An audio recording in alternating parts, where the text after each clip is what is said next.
कहानी की शुरुआत होती है एक अपर्टोसॉरस कपल डायनासोर से, जो अपनी जिंदगी खेती करके गुजारा करते थे। वो अपने अंडों के पास आते हैं, जिनमें से कुछ ही देर में बेबी डायनासोर बाहर निकलने वाले होते हैं। धीरे धीरे अंडे फूटते हैं और 3 प्यारे से छोटे डायनासोर जन्म लेते हैं। 2 डायनासोर तो मजबूत और शरारती होते हैं, लेकिन तीसरा बच्चा अभी भी अंडे में ही छिपा बैठा था। वो साइज में बहुत छोटा और डरा हुआ था। माँ बाप उसका नाम रखते हैं आर्लो। कुछ देर बाद पूरा परिवार अपने छोटे छोटे बच्चों को लेकर बाहर आता है। फादर डायनासोर उन्हें अपना खेत दिखाता है और दूर मौजूद क्लॉ टूथ माउंटेन यानी पंजा पर्वत भी दिखाते हैं। समय बीतता गया, बच्चे बड़े होते गए। बक और लिब्बी ताकतवर, तेज और निडर निकले। वो खेती बाड़ी में अपने पेरेंट्स की मदद करते थे, लेकिन आर्लो वो बहुत डरा डरा सा रहता था। छोटी छोटी चीजों से डर जाता और जब भी उसे कोई काम दिया जाता वो उसे ठीक से कर ही नहीं पाता था। एक दिन फादर और मदर डायनासोर अपने तीनों बच्चों को बुलाते हैं। फादर उन्हें समझाते हैं, सर्दियों का मौसम आने वाला है, इसलिए हमने बहुत सारा खाना इस कॉर्न साइलो में इकट्ठा किया है ताकि ठंड में कोई कमी ना पड़े। इसके बाद फादर और मदर अपने पैरों के निशान यानी फुटप्रिंट उस पर लगाते हैं। ये उनका गर्व था, उनकी मेहनत की पहचान। तीनों बच्चे भी बहुत एक्साइटेड होते हैं अपना फुटप्रिंट लगाने के लिए, लेकिन फादर उन्हें रोक देते हैं। वो कहते हैं, अभी तुम इस काबिल नहीं हो। जब तक तुम कोई बड़ा काम करके दिखाओगे नहीं, तब तक अपना फुटप्रिंट नहीं लगा सकते। लेकिन एक दिन तुम सब अपनी छाप जरूर छोड़ोगे। कुछ ही दिनों में बक पेड़ों को गिराकर पूरा मैदान साफ कर देता है। फादर खुश होते हैं और उसे भी अपना फुटप्रिंट लगाने की इजाजत दे देते हैं। फिर आर्लो की बहन लिब्बी अकेले पूरा खेत जोत देती है। वो भी गर्व से अपना फुटप्रिंट छोड़ देती है। अब सिर्फ आर्लो ही रह गया था, जिसने अभी तक कुछ भी ऐसा नहीं किया था जिस पर वो गर्व कर सके, और इसीलिए फादर उसे फुटप्रिंट लगाने की इजाजत नहीं देते। आर्लो उदास हो जाता है। बक उसका मजाक उड़ाता है, छोटू तू तो कुछ भी नहीं कर सकता। आर्लो गुस्से में जवाब देता है, ऐसा मत बोलो, मुझे बुरा लगता है, मैं कोशिश तो करता हूँ। लेकिन बक फिर भी उसे चिढ़ाता रहता है। इतने में फादर आ जाते हैं और बक को डांटते हैं, अपने भाई को तंग मत करो। आर्लो दुखी दिल से कहता है, आप सबको लगता है ना कि मैं कुछ नहीं कर सकता, लेकिन एक दिन मैं भी कुछ बड़ा करूंगा और अपना फुटप्रिंट जरूर लगाऊंगा। आप फादर देखते हैं कि स्टोर में रखा अनाज कोई खा गया है। वो घबरा जाते हैं, क्योंकि अगर ऐसा ही चलता रहा तो सर्दियों में खाना कम पड़ जाएगा। फादर आर्लो से कहते हैं, अगर तुमने उस जंगली को पकड़ लिया जिसने हमारा खाना चुराया है, तो तुम भी अपनी छाप छोड़ सकोगे। दोनों एक ट्रैप लगाते हैं। वो वहाँ कॉर्न्स रखते हैं ताकि वो जंगली प्राणी खाने आए और जाल में फंस जाए। फादर कहते हैं, और फिर बस एक डंडा मारना है, तब जाकर तुम भी अपना फुटप्रिंट छोड़ पाओगे। आर्लो ये सुनकर बहुत ज्यादा एक्साइटेड हो जाता है। उसे लगता है उसका सपना अब सच होने वाला है। अब आर्लो उस ट्रैप के पास पहरा देने लगता है। अचानक झाड़ियों में सरसराहट होती है और एक छोटा सा जंगली बच्चा स्पॉट वहाँ आ जाता है, जो उसी वक्त ट्रैप में फंस जाता है। आर्लो उसे देखता है तो हैरान रह जाता है। वो कोई डरावना जानवर नहीं, बल्कि एक छोटा सा इंसानी बच्चा था। स्पॉट जोर जोर से चिल्ला रहा होता है और खुद को जाल से छुड़ाने की कोशिश कर रहा था। आर्लो का दिल तेजी से धड़कने लगता है। वो डर जाता है, लेकिन फिर हिम्मत जुटाकर डंडा मारने की सोचता है ताकि वो स्पॉट को मार सके और खुद को साबित कर सके। मगर वो ऐसा नहीं कर पाता। उसका दिल उसे रोक देता है। वो ट्रैप खोल देता है और स्पॉट वहाँ से भाग जाता है। कुछ देर बाद फादर डायनासोर वहाँ पहुँचते हैं। वो गुस्से में आर्लो पर चिल्लाते हैं, तुमने उसे पकड़कर भी छोड़ दिया, तुम्हारा डर सारा काम खराब कर गया। फिर वो आर्लो से कहते हैं, चलो आज रात ही हम उस जंगली बच्चे का काम तमाम कर देंगे। दोनों साथ में उस जंगल की तरफ निकलते हैं जहाँ स्पॉट के पैरों के निशान दिखाई दे रहे थे। लेकिन तभी तेज बारिश शुरू हो जाती है और वो निशान धीरे धीरे मिटने लगते हैं। फादर आर्लो से कहते हैं, तेज चलो, लेकिन आर्लो डरने लगता है। पापा मौसम बहुत खराब हो रहा है, हमें वापस चलना चाहिए। मगर फादर उसे नजरअंदाज करते हुए आगे बढ़ते रहते हैं। आसमान में बिजली चमकने लगती है। गड़गड़ाहट इतनी तेज थी कि आर्लो का दिल जोर जोर से धड़कने लगता है। बारिश में फिसलते हुए आर्लो गिर जाता है। उसका पांव मुड़ जाता है। वो मुश्किल से उठता है और फिर से कहता है, पापा वापस चलो। फादर गहरी सांस लेकर कहते हैं, आर्लो मैं तुम्हें यूं ही डांटता नहीं हूँ, मैं चाहता हूँ कि तुम मजबूत बनो, डर पर काबू पाओ, वरना बड़े होकर कुछ नहीं कर पाओगे। फिर वो उसे वापस चलने को कहते ही हैं कि अचानक तूफान बहुत तेज हो जाता है और फिर फ्लैश फ्लड आता है। पानी का तेज बहाव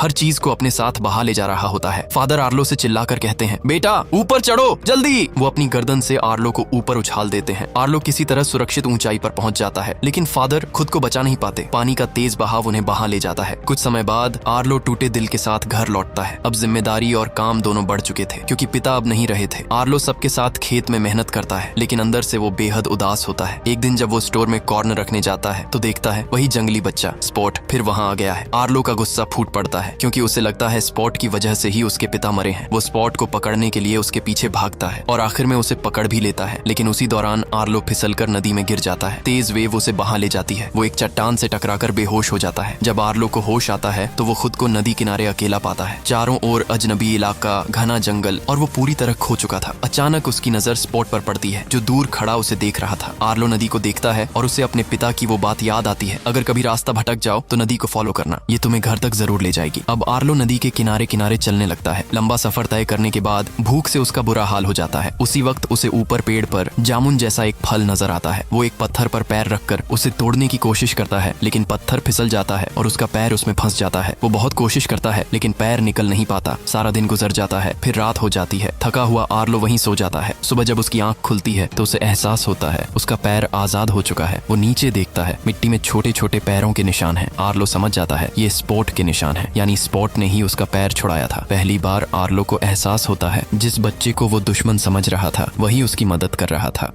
आर्लो हिम्मत जुटाकर उठता है। अब वो डरने के बजाय कुछ करने का फैसला करता है। वो आसपास की लकड़ियां इकट्ठा करता है और अपने लिए एक छोटा सा घर बनाने लगता है। धीरे धीरे उसे थोड़ा सुकून मिलने लगता है। तभी स्पोर्ट दोबारा वहां आ जाता है। इस बार वो आर्लो के लिए एक बहुत बड़ा कीड़ा पकड़ कर लाता है। वो अपने दांतों से उसका सिर अलग करता है और आर्लो की तरफ बढ़ाकर इशारा करता है, खा लो। आर्लो घिन और डर से पीछे हट जाता है। स्पोर्ट को अब समझ आ जाता है कि आर्लो क्या खाता है। वो तुरंत जाकर वो बेरीज लाता है, वही फल जो आर्लो ने पहले देखा था। आर्लो भूखा था। वो बेरीज पर टूट पड़ता है। फिर वो स्पोर्ट से और फल मांगता है। स्पॉट उसे अपने साथ एक ऊंची जगह पर ले जाता है जहां एक पूरा पेड़ बेरीज से लदा हुआ था। आर्लो की आंखें चमक उठती हैं। वो तेजी से पेड़ की तरफ बढ़ता है लेकिन स्पॉट उसे रोकने की कोशिश करता है। आर्लो नहीं रुकता और जैसे ही वो फल खाने झुकता है ऊपर से एक बड़ा सा स्नेक गिरकर उसके ऊपर आ पड़ता है। आर्लो डर से चीख उठता है। स्नेक अटैक करने ही वाला होता है कि तभी स्पॉट उस पर टूट पड़ता है। छोटा सा स्पॉट बड़े सांप को डरा भगाता है। आर्लो दंग रह जाता है। पहली बार उसे एहसास होता है कि स्पॉट सिर्फ जंगली बच्चा नहीं, एक बहादुर साथी भी है। अचानक लकड़ियों में से एक विशालकाय जानवर निकलता है जिसके सींगों पर कुछ पक्षी बैठे होते हैं। वो आर्लो से पूछता है, तुम्हारे साथ ये बच्चा कौन है? आर्लो जवाब देता है, इसका कोई नाम नहीं है। थोड़ा सोचने के बाद वो उसे नाम देता है, स्पोर्ट। स्पोर्ट पीछे मुड़कर देखता है और हल्की सी मुस्कान देता है। उसे ये नाम अच्छा लगता है और इस तरह स्पोर्ट को उसका नाम मिल जाता है। आर्लो और स्पोर्ट की दोस्ती अब गहरी होने लगती है। दोनों साथ में नदी के किनारे किनारे आर्लो के घर की तरफ बढ़ने लगते हैं, लेकिन रास्ता आर्लो को ज्यादा समझ नहीं आता। थोड़ी देर बाद वो एक ऐसी जगह पहुंचते हैं जहां घास उगी होती है। आर्लो अपनी पूंछ को घास में हिलाता है और अचानक वहां से जुगनू निकलते हैं। सैकड़ों रोशनियां हवा में तैरने लगती हैं। स्पॉट और आर्लो दोनों उस नजारे को देखकर खिलखिलाकर हंस पड़ते हैं, लेकिन अगले ही पल आर्लो को अपने पिता की याद आ जाती है, क्योंकि उसके पिता भी ऐसे ही उसे जुगनू दिखाया करते थे। आर्लो का चेहरा उदास हो जाता है। वो जमीन पर बैठता है और लकड़ियां उठाता है। वो 5 छोटी लकड़ियां जमीन में गाड़ता है और फिर सबसे बड़ी लकड़ी को गिरा देता है। यानी वो स्पॉट को अपने परिवार के बारे में बता रहा होता है। हम 5 थे, लेकिन अब पापा नहीं रहे। स्पॉट कुछ देर उसे देखता है, फिर खुद भी 3 लकड़ियां जमीन में गाड़ता है। वो 2 बड़ी लकड़ियां गिरा देता है और अकेली छोटी लकड़ी को देखकर नीचे सिर झुका लेता है। इसका मतलब था उसके माता पिता भी मर चुके थे, वो भी अकेला है। आर्लो और स्पॉट एक दूसरे को गले लगाते हैं। दोनों की आंखें नम होती हैं। दोनों चुपचाप एक दूसरे का दर्द समझते हुए वहीं सो जाते हैं। अगली सुबह वो अपनी यात्रा जारी रखते हैं। मौसम अच्छा था, लेकिन अचानक आसमान में बादल छा जाते हैं। तेज हवा चलने लगती है और कुछ ही देर में तूफान आ जाता है। आर्लो डर जाता है क्योंकि ये नजारा उसे उसी रात की याद दिलाता है जिस रात उसके पिता बाढ़ में बह गए थे। फ्लैशबैक की तरह सब उसकी आंखों के सामने घूमने लगता है। वो घबरा कर भागने लगता है। आखिरकार वो एक बड़े पेड़ के नीचे जाकर छिप जाता है। स्पॉट भी उसे देखता है और समझ जाता है कि आर्लो के अंदर अब भी डर जिंदा है। जब आर्लो की आंख खुलती है तो वो पाता है कि वो नदी से काफी दूर आ गया है। कहीं भी पानी नजर नहीं आता और अब उसे घर का रास्ता समझ में नहीं आता। दिल भारी हो आता है और वह उदास सा आगे बढ़ता है। थोड़ी ही देर में वह अजीब और गरीब परिंदों का एक झुंड देखता है। वे दिखने में खतरनाक और डरावने लगते हैं। आर्लो उनसे पूछता है, कृपया बताइए नदी किस तरफ है, मुझे घर जाना है। पर वे परिंदे झूठ बोलते हैं कि वे तूफान में घायल हुए जानवरों की मदद कर रहे हैं। तुम्हें भी हमारी मदद करनी चाहिए। आर्लो एक फॉक्स को बाहर निकालता है, लेकिन परिंदे उसे ही निगल जाते हैं। फिर वे बार बार स्पॉट के बारे में पूछते हैं। सरदार परिंदा शक करता है और स्पॉट को पकड़ने के लिए निकल पड़ता है। आर्लो उस पर झपटता है। स्पॉट को कमर पर उठाकर तेज दौड़ने लगता है और तभी सामने 2 बहुत बड़े जायंट डायनासोर दिखाई देते हैं जो दरअसल अच्छे होते हैं। उड़ने वाले परिंदों ने दोनों को पकड़ने की कोशिश की, लेकिन जायंट डायनासोर आकर उन्हें बचा लेते हैं। कुछ ही देर में वहाँ एक और बड़ा डायनासोर आता है जो इन दोनों का पिता होता है। जायंट डायनासोर का पिता गंभीर स्वर में कहता है, तुम्हें यहाँ नहीं आना चाहिए था, यह इलाका खतरों से भरा है। आर्लो बताता है, मैं यहाँ गलती से आ गया। क्या आप मुझे नदी का रास्ता बता सकते हैं, पंजाब पर्वत वाली नदी? लेकिन पिता डायनासोर कहते हैं कि हमारे पास समय नहीं है, हमें अपनी भैंसें ढूंढनी है। आर्लो मदद करने की इच्छा जताता है और बताता है कि स्पॉट की नाक बहुत तेज है, वह भैंसों की खुशबू सूंघ कर उन्हें ढूंढ सकता है। जायंट डायनासोर कहते हैं कि ठीक है, पर वहाँ चोर भी घूम रहे हैं। वे आर्लो से कहते हैं कि पास में जो बड़ा पत्थर दिख रहा है वहाँ जाकर जोर से चिल्लाओ, ताकि जो चोर हमारी भैंसें चुराते हैं वे बाहर आ जाए। आर्लो डर रहा था, पर उसे घर भी वापस जाना था, इसलिए वह पत्थर पर चढ़कर चिल्लाने लगता है है पर उसकी आवाज बिल्कुल नहीं निकलती। तभी स्पोर्ट उसके पांव पर जोर से काटता है और आर्लो दर्द में जोर से चिल्ला उठता है। उसकी आवाज सुनकर भेसे वापस आने लगती है, लेकिन साथ ही